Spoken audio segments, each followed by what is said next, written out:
All right. Well, here we are back for another episode of Beyond the Box Spotlight Series, this time with our Reach Canada 2020 company, BrokerAssist. So I am super excited to have with me today Marshall, Beck, and Dan Spillane, two of my favorite people. Welcome, guys. Oh, thanks. You're so right sweet. back at you. Well, you guys are so much fun to hang out with. And I will say, like, I don't know that I genuinely know two more infinitely positive people like in my sphere right now. So so excited to hang out with you guys for the next. Yeah, it's fun. We're glad to be part of your sphere. Yeah, thank you. Awesome. So why don't we just get right into it? And I'd love to start with a bit of the origin story for where you guys came from and what led to BrokerAssist. Yeah, absolutely. So BrokerAssist really came from my experience as a realtor in the business for about 6 years now as a broker based in Chicago. And it came from my own need, being on vacation a few times and really struggling with finding assistance to help my clients when they needed it, right? So just getting them that on-demand assistance when I can't always be there if I'm double booked, out of town, whatever it might be. So it bloomed from that, struggling to coordinate that in a timely fashion, in an efficient way, and pay other agents to help me and cover for me. So it really blossomed from that experience. And Dan and I have a combined, across development, investment, and brokerage, and now technology, about 25 years in the business. And so we put all that together and came up with this solution for brokers, teams, offices, through our white label solution. So it's been a fun ride. Yeah, I love it. The other part of it is referrals. And that was really an extension of how do I better leverage other realtors in the marketplace, especially in those marketplaces you don't have a license or you don't know very well.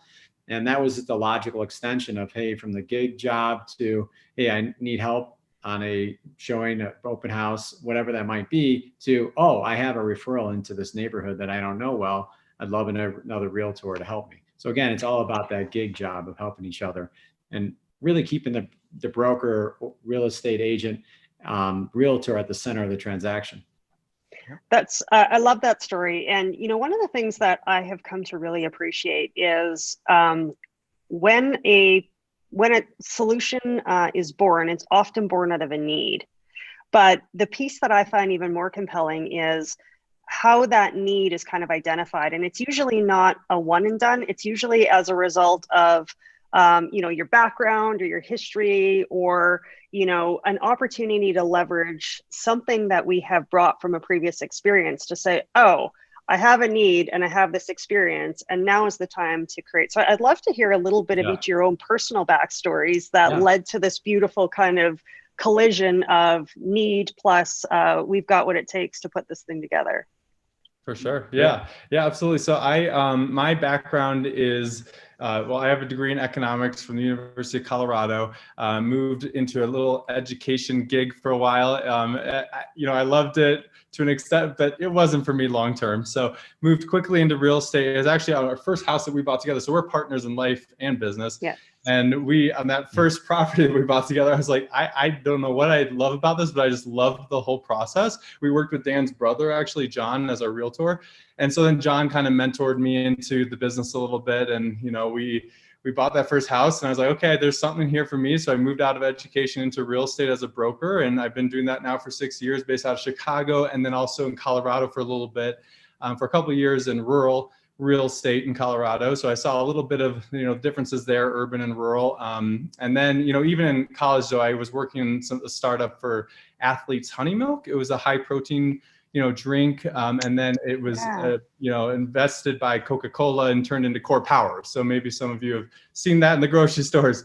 So I was a part of their sales and marketing team in that startup and really helped them, really guerrilla, level when they were just starting out throughout college. So I had a little bit of a taste for entrepreneurship there.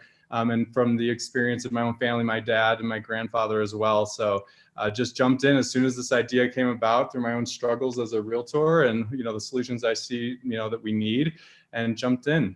With BrokerAssist. Very cool. What about you, John? Yeah, my background's it's a bit of a mix between the two of real estate as well as technology. So I've worked at IBM for 20 plus years. I was also the chief revenue officer of Nerdery, which is a really well-known digital transformation company. And then as a hobby, if you will, my second job on weekends and nights, I invested in real estate. I did single family home and multi-family and actually mixed use, so commercial involved as well, around development, transformation of those properties into something that's much more meaningful and valuable for the community. And then through that process, I always worked with my brothers on real estate on the brokerage side. I have 3 brothers in that business and a sister-in-law.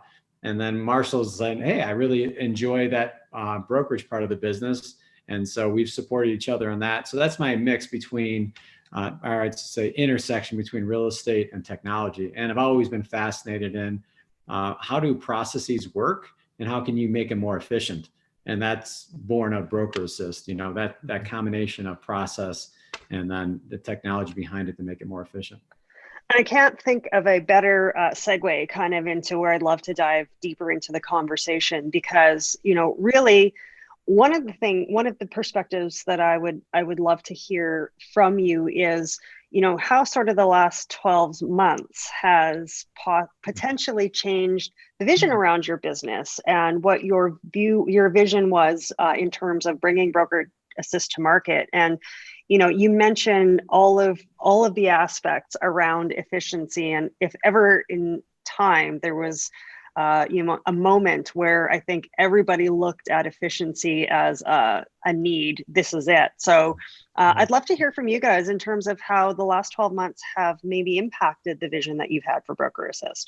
Mm-hmm. Yes. And it certainly has. You know, we just had launched BrokerAssist shortly, you know, before COVID hit. We had been working on development for a whole year, and then it moved into selling directly to agents, you know, on our platform right before COVID hit. And then we quickly, through feedback, realized that this is really a broker's level solution to help us drive that double-sided marketplace that's needed to help agents find assistance where and when they need it and have that on-demand, you know, tool in their pocket, because we were mobile first as well.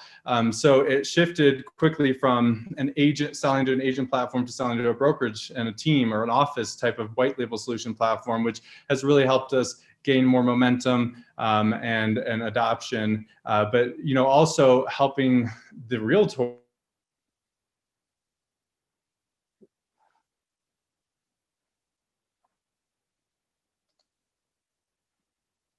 virtually, which is essentially what we can do on the platform, is allow those agents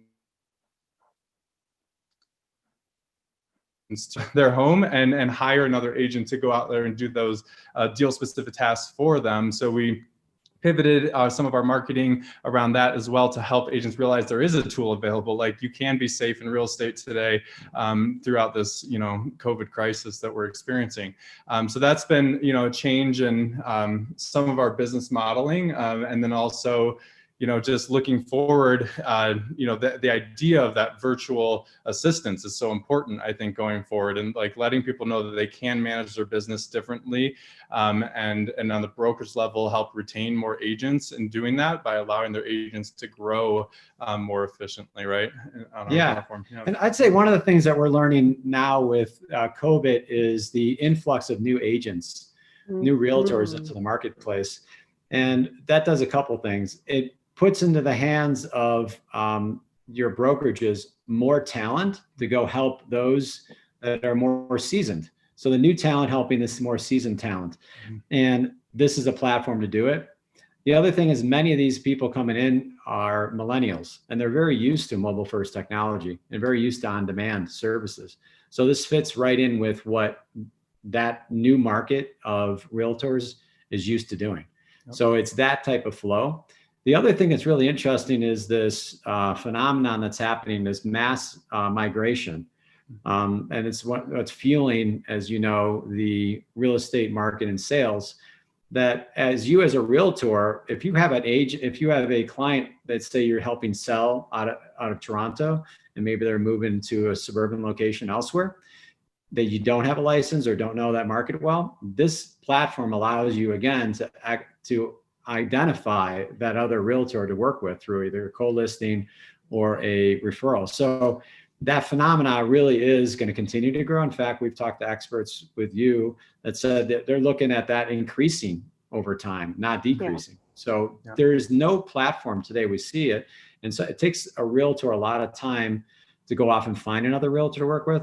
And National Association of Realtors just came out with a statistic. It's really interesting. It says that a client will go 75% of the time with the first realtor they work with. So if you don't get that other realtor engaged quickly enough, they'll find one on Zillow or some other platform and you'll lose out on the referral. So it's very important. The on-demand portion of this is identified and executed against. Yes. And I think I love that you guys have articulated sort of some of the trends that you're seeing and how what you've already built fits very nicely into those trends that are happening. And what I've heard so far are, the influx of the number of realtors coming into the space, right? And the fact that number of those, the proportion of those realtors are largely more millennials, so more familiar with that on-demand, mobile-first kind of experience. And so it's meeting some of those needs. I'm curious what you think, though, about one of the trends that I've really come to appreciate in this industry, and that is, the whole notion around technology fostering the relationship component between an agent and their client, or even the relationship agent to agent. And I know, real estate is I've always said that real estate agents are cooperative competitors. They cooperate with one another, but they compete fiercely, right? And so there's that thin edge of the wedge. And yet what you are proposing is this opportunity to collaborate even further together and actually build a bit of a trust relationship between realtors. So, I'd love your thoughts on, that as, a function that the platform can potentially fill. And if you think that is an increasing trend, or where that might sit kind of now and as we evolve through COVID. Yeah, absolutely. I think it's super important, this collaboration amongst realtors. And, as a realtor myself and as a millennial, I think it is a generational thing too, that we're moving into that more collaborative, mindset, especially with this influx of agents that are more of that age and want to learn the ropes, right? And get help other people out so they can do that.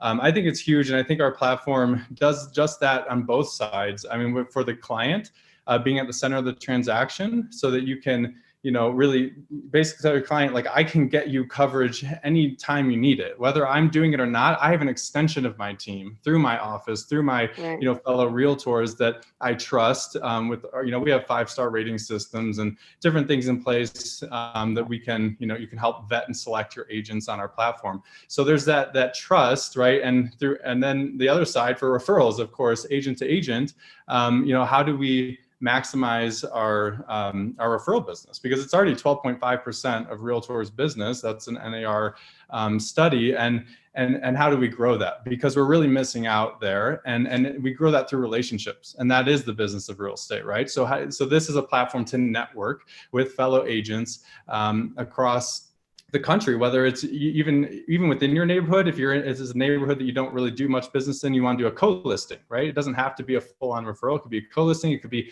to help you expand your business even within your own city. And then it could also be just a straight up referral somewhere where you don't have a license. So there is that networking capacity that'll be huge, I think, going forward as we see more collaboration in the industry between agents, clients, and keeping realtors at the center of the transaction there, as well as integrations of technologies and how that's going to benefit the realtor in those relationships. So and I think one of the important pieces that you had mentioned too is it's that the technology facilitates that relationship, doesn't take it over. And that's one of the things that as we worked on this platform, and certainly now through COVID, is that there's so much technology out there. You have to kind of find the signal in the noise, and this fosters that relationship through technology, not the other way around. I mean, it doesn't displace relationships with technology. It really is fostering relationships. That's right. Yeah, and I can't think of, it's hard to think back a year ago, right? Where we were and where we are now, and really think about, and I can't help but think about, kind of the journey that you guys have gone on with BrokerAssist, but all of the things that you have built the platform around are kind of needed on steroids today, versus where we were a year ago, right?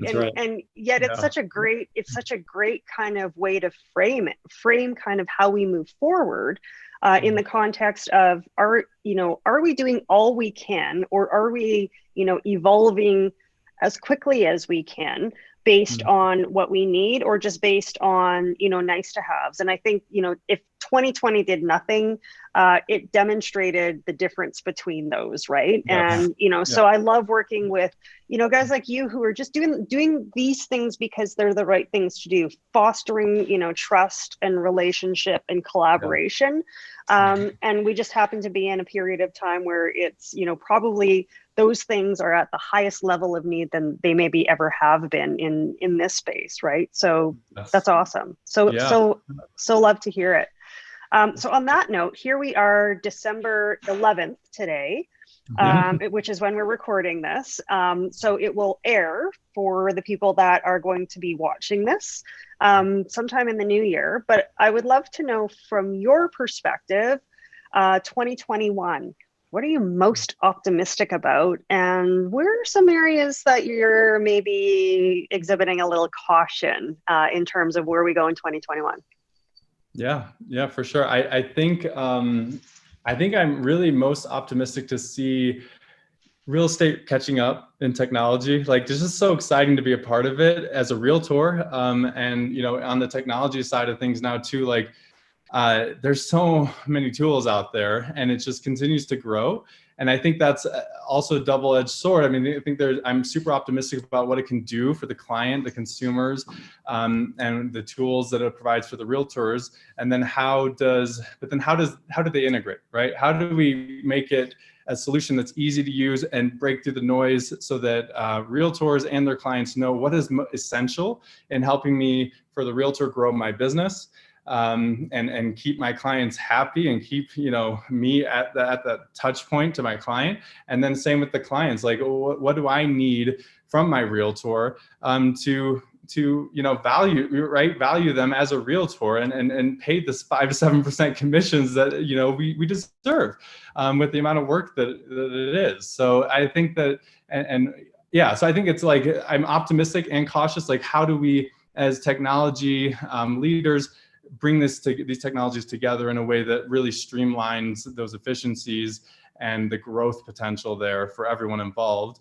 And then I'd say, I'm also a little bit cautious about the number of agents coming into real estate too, right? And that influx and what that means. I think there's a lot of opportunity there. And then what that means for the realtor to really step up your business, right? Step up your game and find these tools that will set you apart, right? So a couple things there, and I agree with all of that. I'd say optimistically, it's about reducing friction for the consumer to go into real estate in a way that many of them will be new first-time buyers. And what we heard from experts through the REACH discussions that we've had, which have been fantastic, Lynette, thank you for organizing those, is that many of the buyers out there are going to kind of skip the first house, if you will. And actually their first buy might be considered more like the second house. So many of the millennials, so they want to see a more frictionless environment for them to engage with a realtor. And as we see, we've held strong as realtors, being those people that people buy with and sell with. We need to keep that. And as we see those new first-time home buyers, my optimism is that we are providing them a more frictionless environment to engage with realtors, to get that first home of theirs underway. So I really do see that as optimistically, at the same time as the caution, because we do have a large amount of new realtors going to be entering the marketplace, less experience. So we need a set of tools to educate them and provide that less friction environment for our consumers to either buy or sell. So all like amazing points. And I think, from my perspective, it's really what our overarching mission is as part of Reach, right? Is to enhance efficiency into that real estate transaction and reduce as much friction as we possibly can, while at the same time seeing that realtors are really that conduit between it all, right? And so, you know, it's why we love to partner with great people like you and the solutions that you're bringing to the table, because, you know, little by little, every piece of the puzzle, and every time we can introduce some of that efficiency, I think we're all collectively working toward that end goal. So thank you. Thank you both. Of course. Thank you. Yeah. It's exciting times to be part of prop tech. You know, it's amazing. Yes. Absolutely. Absolutely it is. And I think, you know, from my perspective, 2021 is shaping up to be extremely exciting. I think we have we still have a lot of fun stuff to do while you guys are in the program this year. But I know that there are a number of things coming onto the pipeline because of the year that we've had in COVID that have just frankly provided this beautiful opportunity to continue to create and do things differently. So thank you both. I really appreciate you both joining me today. Thank you for being part of our ecosystem. And I know this is going to be after the holidays, but happy holidays anyway. Yes. Happy holidays, everyone. New Year. Thank you. All right.